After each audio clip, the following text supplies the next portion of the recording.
네, 오늘 종료주일 오후에 주시는 하나님의 말씀은 마태복음 5장 33절로 37절의 말씀을 통해서 맹세하지 말라라고 하는 예수님의 그 말씀의 의미가 무엇인지에 대해서 우리 함께 살펴보도록 하겠습니다. 자, 먼저 우리는 무엇을 보아야 되는, 성경을 통해서 무엇을 깨달아야 되냐면 이 모든 일들을 예수 그리스도, 우리의 구원자 되시는 예수 그리스도의 도래와 더불어서 예수 그리스도의 이 땅에 오셔서 행하실 사역에 대한 부분들로 이해를 해야 될 줄로 믿습니다. 이거를 우리가 구속사적 관점에서 봐야 된다, 이렇게 얘기들을 하고 있는데, 이 구속사적 관점에서 우리가 성경을 바라볼 때에, 그리고 또 예수 그리스도를 중심으로 놓고 우리가 말씀을 볼 때에 비로소 이 말씀의 그 의미가 풀리게 되는 겁니다. 이제 그 가운데서 이제 그 산상수훈으로 알려진 마태복음 5장부터 7장의 말씀을 통해서 우리가 예수님께서 어떻게 이러한 일들을, 율법을 완성하셨는지, 그리고 우리가 그런 것을 바라보면서 우리가 어떤 기준을 가지고 살아야 될 건지에 대한 것을 우리가 살펴보도록 하겠습니다. 오늘의 말씀은 이 맹세에 대한 말씀인 거죠. 다시 말씀드리면 이 맹세라고 하는 것은 조금 더 쉽게 말하면 우리의 언어 생활에 대한 부분일 수 있어요. 그렇죠? 그 사람 간의 관계 속에서의 언어 생활, 이제 이것을 어떻게 이루어 나가야 될 것인가 하는 문제이거든요. 그래서 그 맹세하지 말라. 그래서 제가 이 썸네일의 부제로 무엇을 얘기했냐면 경솔히 행동하지 마십시오 라는 부제를 달아놨어요. 왜 이 맹세하지 말라라는 제목과 경솔히 행하지 말라고 하는 이것이 어떤 상관관계가 있는 것인가. 그게 왜 그러냐면은 이 맹세라고 하는 것은 구약 시대에 어떻게 이스라엘 백성들에게 주어졌냐면, 이 맹세는요, 하나님과의 관계 속에서 서원과 관련해서 주어진 내용입니다. 그러니까 우리가 인간이, 하나님의 백성, 이스라엘 백성들이 하나님 앞에 무언가를 서원할 때에 그것이 하나의 맹세가 된 거죠. 그 맹세는 뭡니까? 반드시 지켜야 될 것. 그래서 시편에서 뭐라고 말씀하십니까? 내 서원한 것을 갚으라, 이렇게 말씀하고 있어요. 네가 하나님 앞에 약속한 것, 네가 하나님 앞에 결단한 것, 그것을 반드시 지키라고 말씀하시는 거예요. 이제 저의 경우를 이제 말씀을 드려보면 이거죠. 제가 초등학교 5학년 때 어린이 부흥 집회에서 그때 그 거듭남의 경험을 했습니다. 거듭남의 경험을 지금도 너무나 또 선명하고 분명하게 지금도 기억이 흐려지질 않아요. 그 기억을. 많은 일들을 겪으면서 살아왔는데 대부분의 어린 시절의 기억들은 대부분 기억이 잘 안 나거든요. 그런데 그 일만큼은 정확하게 지금도 더욱더 뚜렷하게 느껴지는 거예요. 그래서 때로는 제가 그때 거듭남의 그 은혜를 경험하고 나서 때로는 그런 생각도 들어요. 제가 목회자이면서도 불구하고 그때의 그 감격, 그 감동을 다시 느꼈으면 좋겠다 할 정도로 지금도 생생하게 살아있어요. 그때의 그 감동이. 그래서 그때 거듭남을 경험하고 나서 앞에서 그 인도하시던 목사님이 뭐라고 도전을 주셨냐면, 앞으로 주의 종의 길을 걸을 사람 다 손들어 보라는 거예요. 그래서 아이들이 이제 손을 들었죠. 그때 한 100여 명이 참석을 했어요. 제가 그때 다니던 교회가 좀 규모가 좀 컸습니다. 그래서 그때 주일학교 학부모들까지 다 합해갖고 한 100여 명이 참석을 했었거든요. 근데 그래서 이렇게 든다 보니까 저도 얼떨결에 손을 들었네요. 그러다 보니까 다 일어나래요. 손을 들어서 일어나야 되겠죠. 근데 거기까지는 좋았는데 다 앞으로 나오래요. 손드는 사람들 다 앞으로 나오래요. 그래서 쭈삣쭈삣 나가가지고 또 구석쟁이에 이렇게 껴섰어요. 그때 목사님 이렇게 보더니 그 많은 애들 중에서 저를 딱 지명해서 학생들이 나와. 그 앞으로 또 갔어요. 마이크를 딱 주시는 거예요. 앞으로 주의 종의 길을 걷겠다고 결단을 했는데 마음의 결단을 한번 얘기를 해보려는 거고. 근데 저는 그 당시에 누구를 봤냐면 우리 그 교회, 큰 교회 장로님들을 생각했어요. 저는 그 장로님을 생각하고 저는 손을 들고 다 이렇게 행동을 했는데, 근데 저는 이제 앞으로 커서 장로님이 돼서, 아, 그건 장로님이 아니고 목사님이야. 그렇게 수정을 해주시는 거예요. 예, 목사님이 돼서 열심히 하나님을 섬기겠습니다. 본의 아니게 그랬더니, 아, 막 전부 다 아멘하고 막 난리가 났죠. 그러더니 목사님 대표로 이 학생을에게 머리에 손을 얹고 기도해 줄 테니까 다 똑같이 다 받은 거를 알라고 그러면서 제 머리에 손을 얹고 기도를 해주시는 거예요. 앞으로 주의 종의 길을 걷겠습니다. 이 학생이 막 이러면서 기도를 막 해주셨어요. 그래서 저도 아멘 하고서는 들어왔어요. 들어왔는데 너무나도 신기한 건요. 그 안수를 받고 난 이후부터는요. 세상적인 어떤 미래도 꿈꿀 수 없는 상태가 되어버렸어요. 제가. 세상적인 어떤 직업이라든가 이런 것들을 전혀 그걸 생각을 하잖아요. 내가 앞으로 뭐가 되겠다 라고 생각을 하면요. 이 마음이요. 너무 죽을 것처럼 힘든 거예요. 아, 그런 경험도 참 처음 너무 힘든 거예요. 이게 견딜 수가 없는 고통이 마음의 고통이 찾아오는데, 그래서 제가 이제 초등학교 5학년 때니까요. 중학교 올라가고 고등학교 올라가고 이렇게 진학을 하면서 제가 어떻게 살았냐면 아예 미래 뭐가 되겠다는 생각을 아예 안 하고 살았어요. 그리고 나서 이제 대학부까지 지나고 군대를 가고 그러면서도 여전히 이제 걸친 삶을 살게 되었죠. 그러면서 쭉 살다가 이제 일반 사람들이 가는 길로 저도 그 길로 나가서 일반 대학에 들어가고, 그리고 일반 사람들이 살았다는 그런 직장을 잡아서 직장 생활을 하고 또 사업한다고 또 손을 대고 뭐 이러면서 이렇게 세월을 20대를 보냈습니다. 그런데 어느 순간인가 하나님께서 하나씩 하나씩 저를 부르는 음성을 상황을 통해서 삶을 통해서 부르시는 거예요. 제가 그걸 느껴요. 제가 군대에 있을 때도 그렇고 무엇을 하든지 마음이 얼마나 급한지 몰라요. 시간이 없다는 마음을 너무 강하게 주시는 거예요. 너무 급한데 저는 아니야, 다음에 해야지 다음에 해야지 하면서 차일피일 시간만 세월만 허송세월하고 있었어요. 지금 생각해보면 그게 회개의 아주 중요한 회개의 제목이에요. 세월을 허비한 거. 그렇게 쭉 지나오다가 어느 순간인가 하나님께서는 하나씩 하나씩 모든 것들을 전부 다 제가 계획했던 것, 제가 누리고자 하는 그런 세상적 어떤 그런 것들을 하나씩 하나씩 뭐 손을 댈 수 없을 정도로 전부 다 이게 하나님께서 바라볼 수 없도록, 거기에 소망을 둘 수 없도록 그렇게 하시는 것을 보면서, 하나님 오죽했으면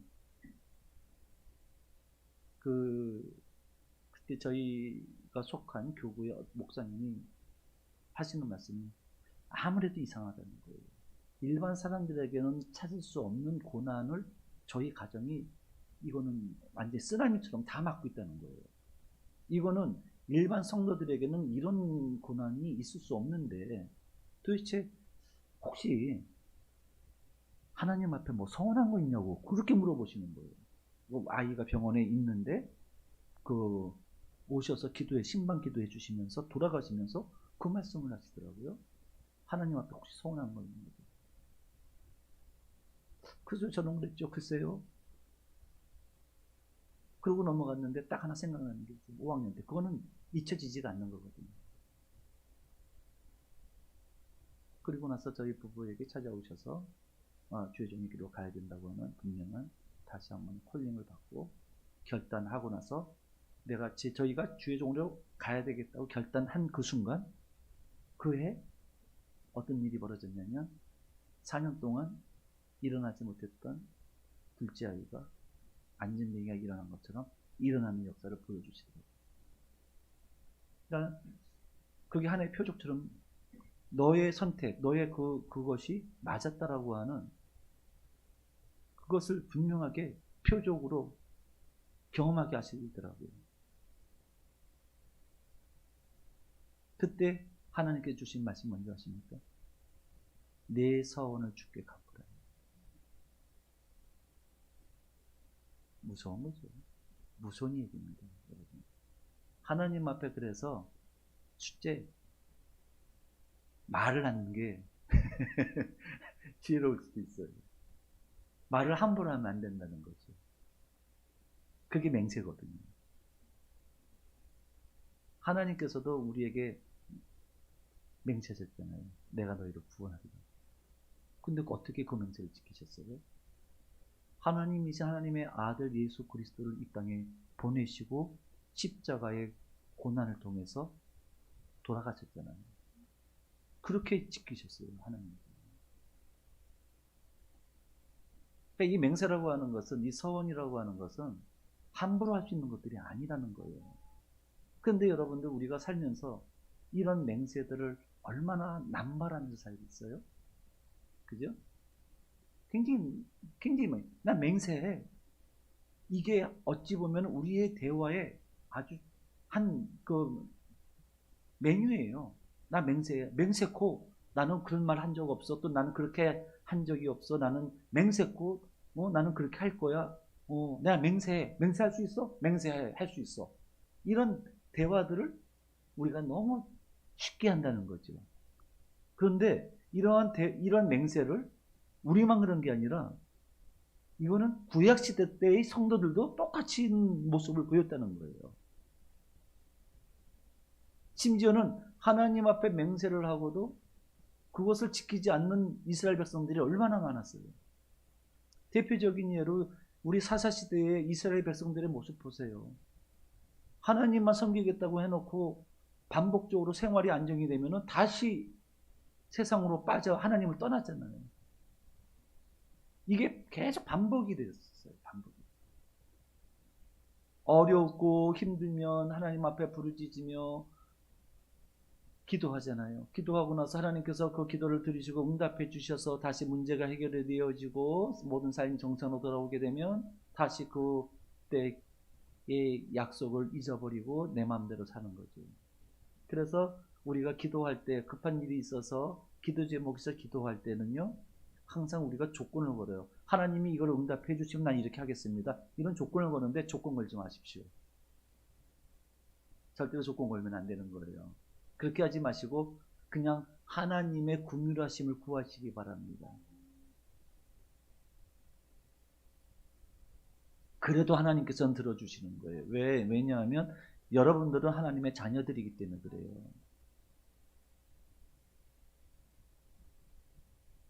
이스라엘 백성들이 그렇게 살아왔던 거죠. 계속해서 이 맹세에 대한 부분들을 이게 지키지 않고 살아왔던 일들이 참 많았어요.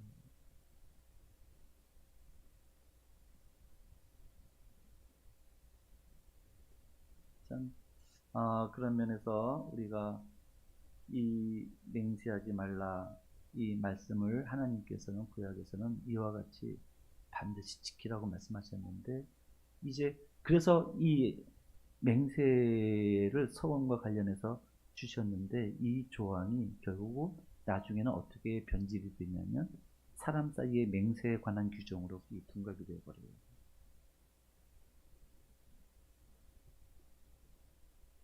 근데 여러분 한번 생각을 해보십시오. 우리가 그리스도인으로서 살아갈 때에 우리가 어떤 말을 할 때에 그 말의 신뢰성이라는 게 있잖아요.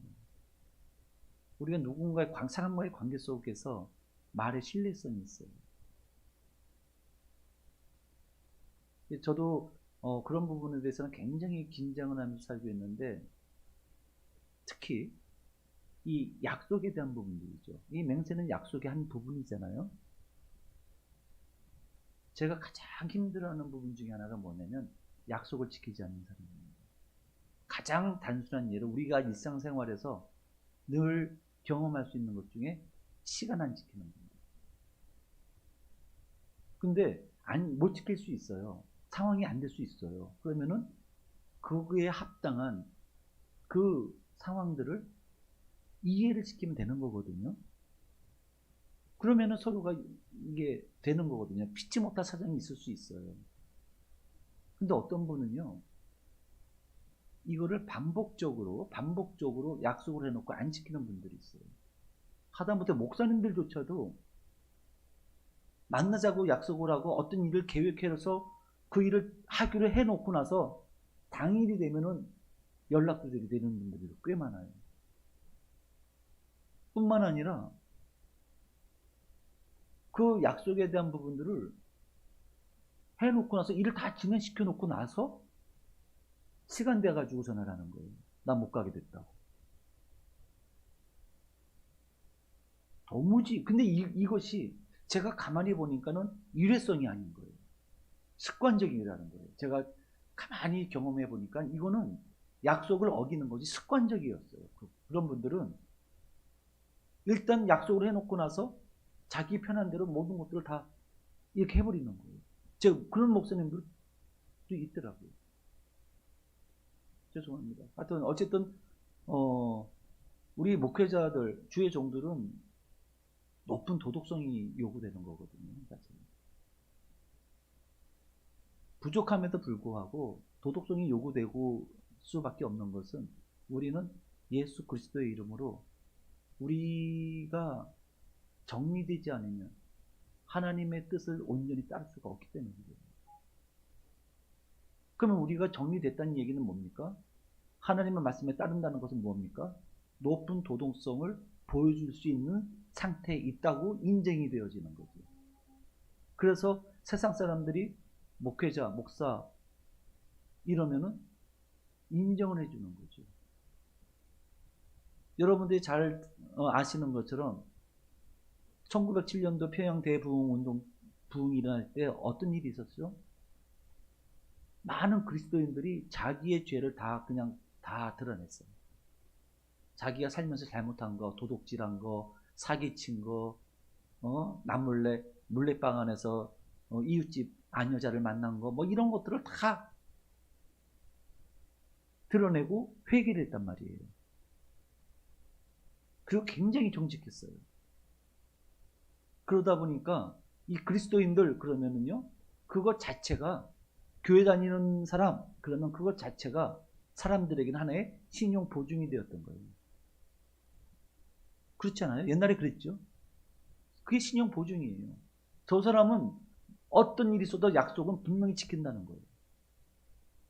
그러니까 돈을 빌려달라고 그러면은 보증이 필요 없어요. 저 사람은 교회 다니기 때문에 언제 갚는다면 그때는 꼭 갚는다는 거예요.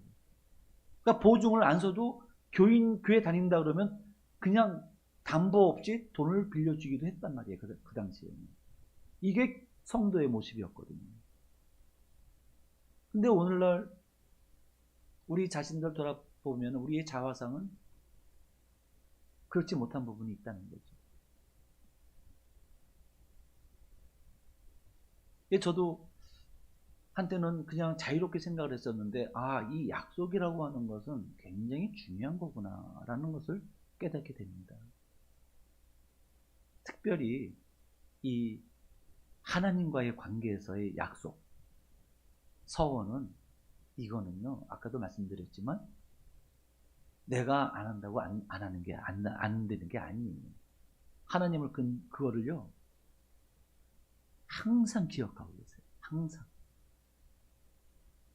내가 하나님 앞에 했던 서원은요 하나님은 잊어버리지를 않습니다. 반대로 하나님께서는 우리가 기도한 내용들, 기도의 제목을 가지고 기도하잖아요. 나는 잊어버려도요 하나님은 그 기도 제목을 하나도 잊어버리지 않으세요. 그리고 하나님께서 우리의 삶 속에서 가장 합당한 때에 우리가 했던 그 기도를 응답해 주시는 거예요. 할렐루야. 하나님은 우리의 가장 깊은 마음의 탄식조차도, 신음조차도 다 들으시는 분이 하나님이시거든요. 왜 저 사람이 저렇게 힘들어하는지, 왜 저렇게 얼굴에 수심이 가득한지, 왜 저 사람이 저렇게 힘이 없는지 하나님은 다 아시는 거예요. 그래서 우리가 특별히 뭐라고 얘기를 하지 않아도 우리가 그런 마음으로 하나님 앞에 나왔을 때, 앉았을 때, 주님은요, 왜 와서 앉아있는지를 하나님이 이미 다 알고 계시는 거예요. 하나님께 무엇을 원하는지를, 하나님께서 우리에게 무엇을 행해 주시기를 원하는지를 하나님은 알고 계시다니까요. 그래서 우리 하나님은 전능하신 하나님이시지만 또한 선하신 하나님이시요 긍휼이 많으신 하나님이신 것입니다. 할렐루야. 그래서 이 말을 신중하게 해야 된다. 약속도 신중하게 해야 된다. 여기서 보시면 이거잖아요. 34절을 보시면 나는 너희에게 이르노니 도무지 맹세하지 말지니 하늘로도 하지 말라 이는 하나님의 보좌이며 땅으로도 하지 말라 이는 하나님의 발등상이며 예루살렘으로도 하지 말라 이는 큰 임금의 성이니라. 아멘. 그러니까 그 어떤 곳으로도 맹세하지 말라는 거예요. 다만 하나님께서 우리에게 권면하시는 내용이 뭐냐면 너희는 너희 말이 옳다 아니라 하라. 그냥 말 한마디, 진실된 말 한마디로 모든 신뢰를 줄 수 있는 상태가 되어져야 된다는 거죠. 굳이 맹세까지 하지 않아도 그 사람의 하는 말은 모두 다 신뢰성을 가질 수 있다라고 인정이 되어지는 상태로 가야 된다는 거예요. 왜? 우리는 하나님의 자녀들이기 때문에 그래요. 하나님의 자녀들이기 때문에 우리는 하나님의 이름으로 불림을 받는 크리스찬이에요. 성도들이에요. 그래서 가장 먼저 우리는 세상 속에 살면서 선포부터 해야 돼요. 나는 하나님의 자녀라고 하는 선포를 해야 돼요. 나는 크리스천이야. 나는 교회 다녀. 이거를 일단 선포를 하는 게 중요합니다. 어떤 분은 그러더라고요. 하다못해 교회 승합차도 거기 보면은 교회 이름을 이렇게 붙이잖아요. 자석으로 해서 이렇게 교회에다 새기고 하는데요. 그걸 안 붙여요. 그래서 이걸 왜 붙이고 다니지 왜 안 붙이냐고 그랬더니 그분 하시는 말씀. 이걸 운전하다가 신호 위반을 하게 되면 이게 곤란하다는 거죠.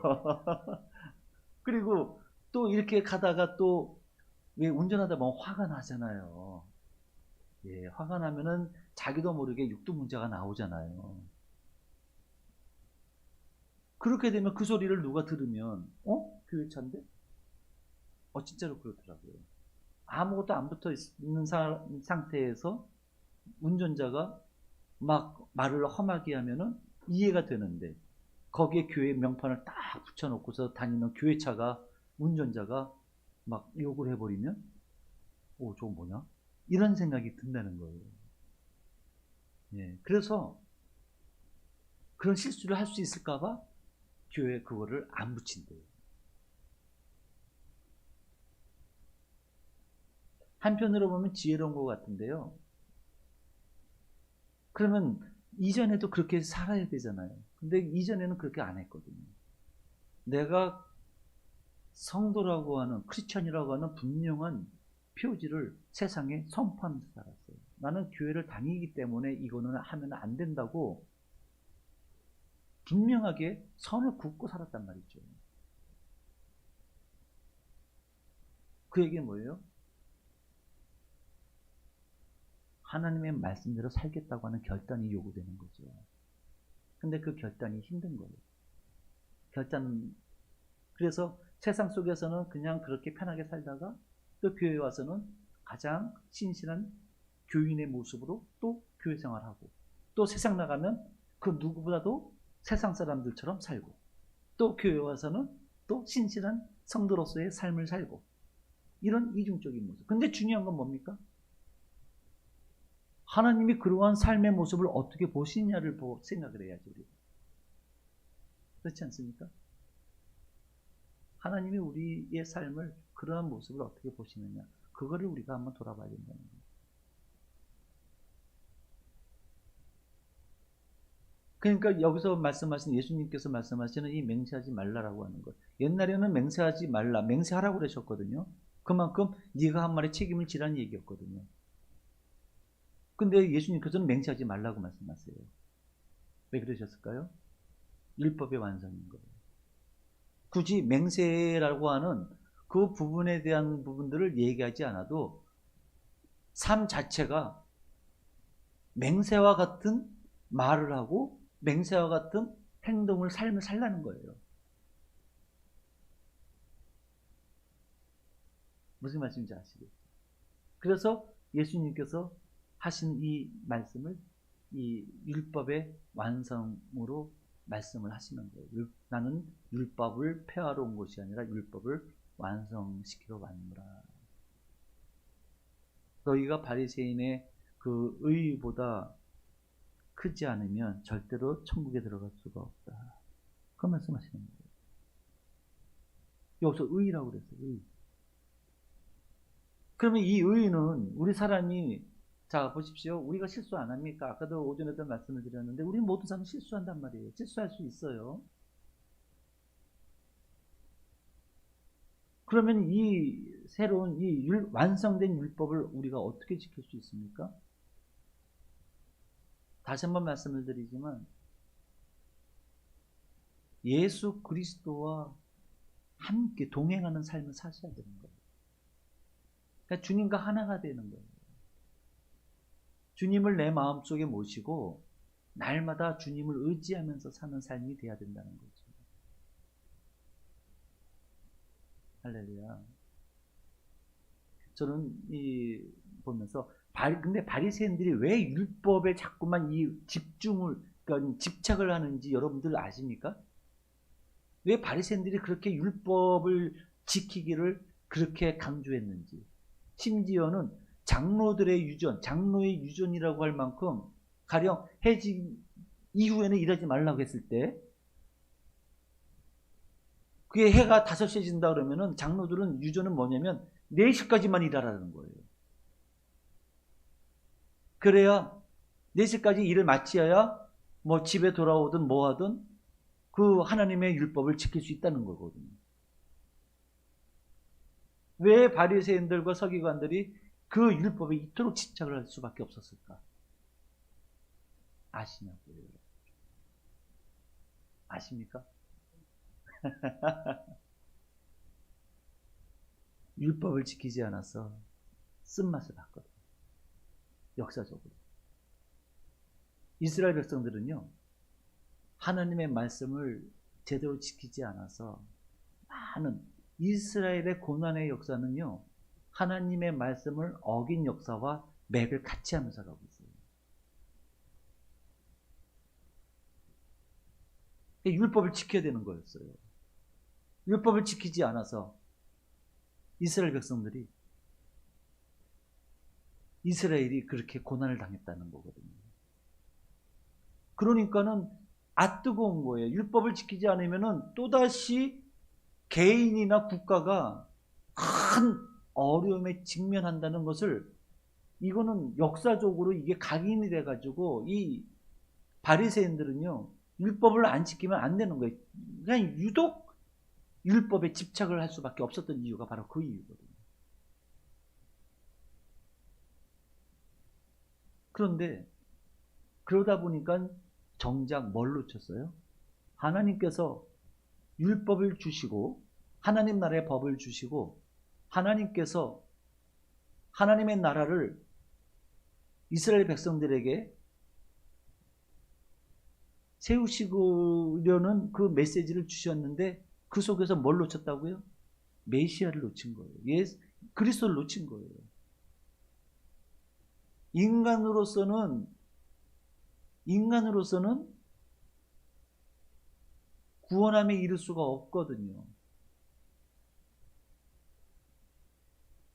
그래서 갈라디아서에서 보시면은 뭐가 나오죠? 율법을 뭐라고 그래요? 몽학 선생이다. 이렇게 사도 바울이 얘기하죠. 몽학 선생이다. 그게 무슨 얘기입니까? 율법을 통해서 우리는 자기가 죄인이라는 것을 깨닫게 된다는 거. 그래서 하나님 앞에 나올 수밖에 없게 된다는 거죠. 구원을 위해서. 그래서 몽학 선생이다. 이렇게 얘기를 하는 거거든요. 그런데 오전에도 말씀드렸다시피 출애굽을 통해서 광야 생활을 통해서 이제 하나님께서 말씀하신 하나님 나라로 상징되는 적과 꿀이 흐르는 가나안 땅, 그곳을 들어갈 때는 율법으로는 들어갈 수가 없는 거예요. 율법의 행위로 들어갈 수가 없는 거였어요. 오직 예수 그리스도의 대속의 은혜를 통해서만이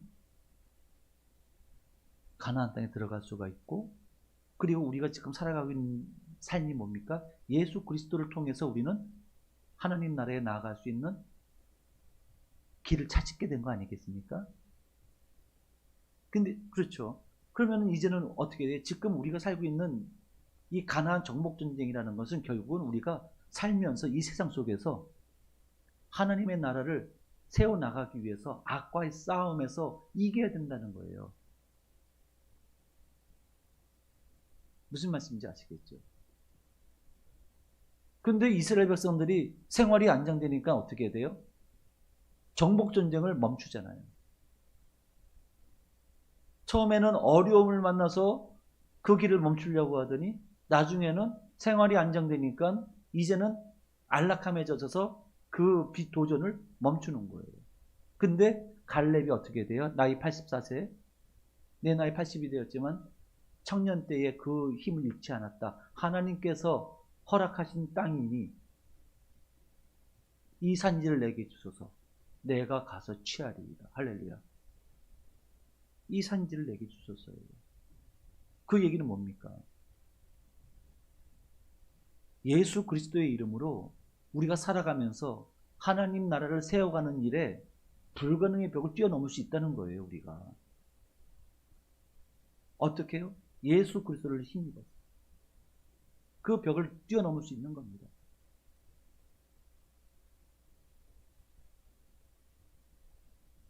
다시 본론으로 돌아오면 그거예요. 그러니까는 이 율법의 바리새인들이 이토록 율법에 집착했던 이유도 바로 그러한 이유에 있었는데, 이들이 놓친 것은 뭐다? 인간 스스로는 구원함이 이룰 수 없다는 그러한 절체절명의 그런 불변하는 그러한 사실을 이들은 놓친 거죠. 그리고 구약 성경을 통해서 계속해서 뭘 말씀하셨어요? 메시아를 약속하셨거든요. 그걸 놓친 거예요. 그러니까 근본적인 걸 놓친 거예요. 우리가 신앙생활 하면서도 마찬가지예요. 지금도 신앙생활 하면서 이 근본적인 이 사실을 놓치게 되면 아무리 율법적으로 신앙 종교 생활을 아무리 열심히 해도 알맹이 없는 껍데기의 종교 생활을 하는 거예요. 그러니까 예수 그리스도가 없는 신앙생활은요, 이것도 저것도 아닌 거예요.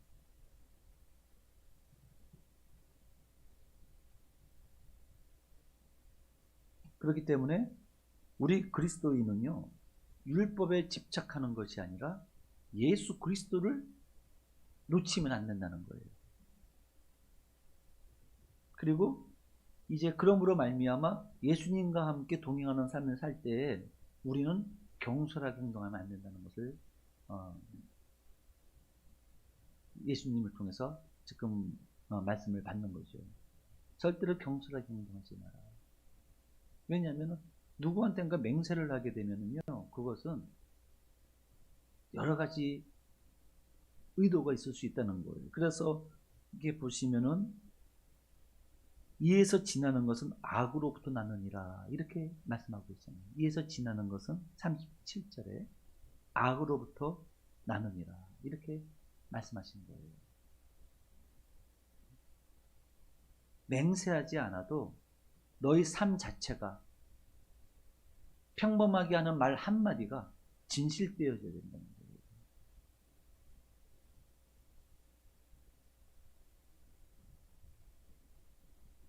결국은 우리 그리스도인들이 경솔하게 행동하고 함부로 맹세하고 말을 함부로 하고 이렇게 되면은 어떤 결과가 나오냐면 하나님의 이름이 모독을 당하는 그러한 결과를 초래한다는 거예요.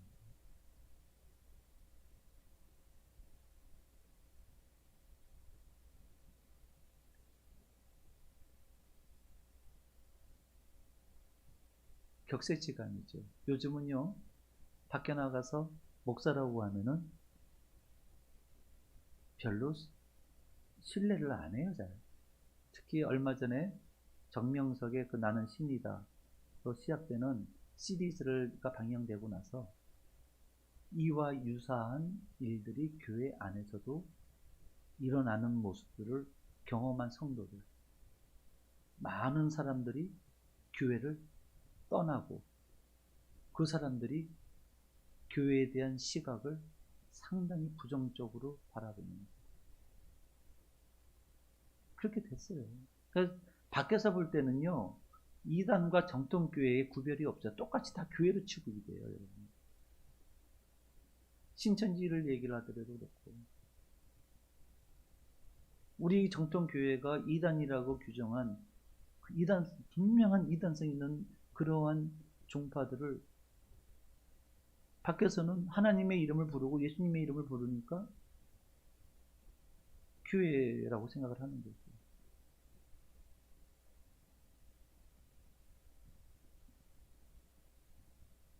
그래서 심지어는 목회자들이 어떤 얘기까지 하냐, 신학자들도 그렇고 목회자들이 어떤 얘기를 하냐면 교회를 탈출하라. 아주 구호가 멋있잖아요. 뭔가 역설적인 것 같고. 너도 나도 교회를 탈출하라, 뭐 이런 얘기들을 해요. 그래서 제가 하도 이거는 위험한 얘기다 해서 한번 일침을 놓은 게 무슨 얘기냐면, 교회를 탈출할 게 아니라 그렇게 되면은 어떤 결과가 나오게 되냐면 교회라고 하는 그 본질이 훼손을 당하는 게 됩니다. 무슨 말씀인지 아시겠죠? 교회라고 하는 그 본질이 훼손을 당하게 되면 결국 어떤 결과가 나냐면 불신앙에 이르게 되고요. 그리고 그렇게 되면은 교회로서의 그 하나님에 대한 권위가 땅에 떨어지면서 결국은 하나님을 대적하는 일까지 이제 비일비재하게 일어나게 되는 거예요. 잘못된 것은 잘못됐다고 인정을 하되 교회를 탈출하는 그런 막연하게 그렇게 뭉뚱그려서 교회를 공격하면 안 된다는데 우리는 스스로가 그렇게 교회를 공격하고 있더라고요. 성경도 하나님께서 말씀하신 본질은 우리가 지켜야 되지 않겠습니까? 끝까지 지켜야 될 것이잖아요, 그거는. 그럼에도 불구하고 교회가 타락하고 여러 가지 어려운 일이 있을 수 있는데 그런 부분에 있어서 돌이키고 다시 하나님께로 돌아가는 모습들이 필요한 건데 요즘은 세상의 말에 완전히 흔들리면서 교회를 탈출하는 얘기를 하고 뭐 이상하게 그 본질을 건드리는 얘기들을 많이 해요. 경솔한 거죠.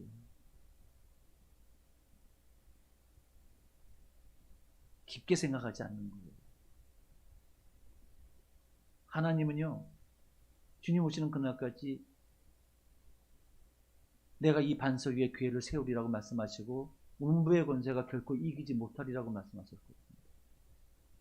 하나님은 이 시대에 교회를 통해서 하나님의 은혜를 베풀어 주시는 겁니다.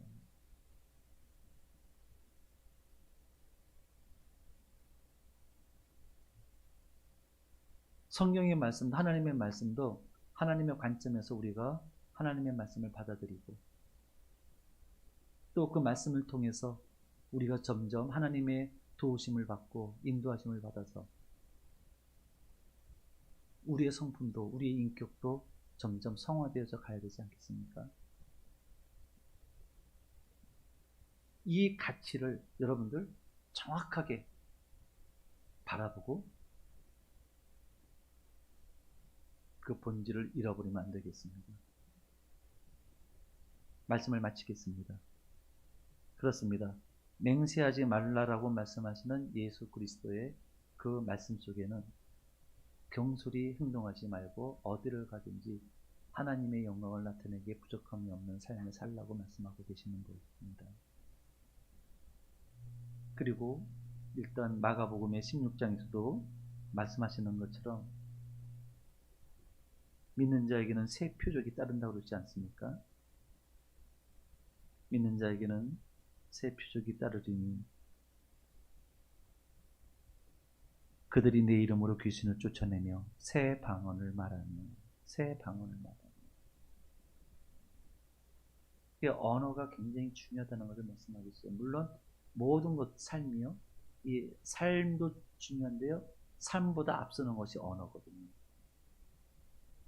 삶보다 앞서는 게 언어. 그렇기 때문에 이 언어에 대한 부분들을 우리가 특별히 좀 정화시켜서 나가야 될 줄로 믿습니다.